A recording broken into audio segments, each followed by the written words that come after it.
Hello guys! Welcome back to my channel. This is Cherry from Cherry Beauty Stuff. Hello everyone. I hope you are healthy and happy. So for today is our monthly theme, and yes, we are end of the month. It's August. Goodbye August. Hello September. Oh my G. Did you know that fall is almost here? I am done with summer, hot and itchy because of the insects, and I'm done with you. Summer, I'm done. And my favorite is fall. I love fall season. It's not too cold, it's not too hot, it's just everything is just red, round, yellow trees. Oh my goodness. And I think Starbucks pumpkin spice latte is already out. My favorite drink of the season. So for today, since I said August is done, and we always do monthly theme in my channel. So today we are doing August of Wind, because Augustus is where they get the month of August. So we're doing August of Wind. So we gotta be a fairy today. I'm so excited. So for today, I already prepped my face. I already put moisturizer and primer. So yeah, I have a lot of things to talk about maybe at the end of my video. So let's dive in because we have a lot of things to do. And yeah, dive in.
Okay, I think we are done with our makeup.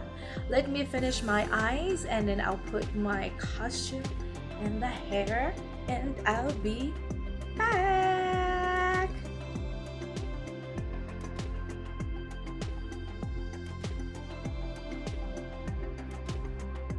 And this is our final look for our wind fairy. Hello guys. Oh my goodness. I don't know, what do you think? What do you think of my transformation for the wind fairy? Oh my goodness. Can I still see? Can I still see? I don't know. Can I still see? So I have fun doing this, and look at my hair. I'm gonna do separate video that this is my new wig and I got it from secret for now, but I'm gonna do another unboxing of this wig. I got two, and yeah, that's it. What do you think of my look, guys? Oh my G, it's like my dress. Look, I got my dress in Trip Store. Yes, Trip Store, and then my wig from a website, and then I got my crown from Claire's, and yeah, that's it. Oh my goodness, I don't know guys, it's like, did I transform myself? I'm loving my monthly theme. I don't know, it's just so fun doing it. And of course it's almost Halloween, so you can do this also for your, like, if you want to like be a fairy in Halloween. And yeah, I really hope that the Halloween is not canceled. I really hope. So yeah, I'm gonna put all of the products that I use down in the description, and of course where I get this beautiful, it looks like blue, I don't know, but in person it's like yeah, it's like light silver blue. So yeah, that's it guys, and thank you for watching, and always remember that there's always someone who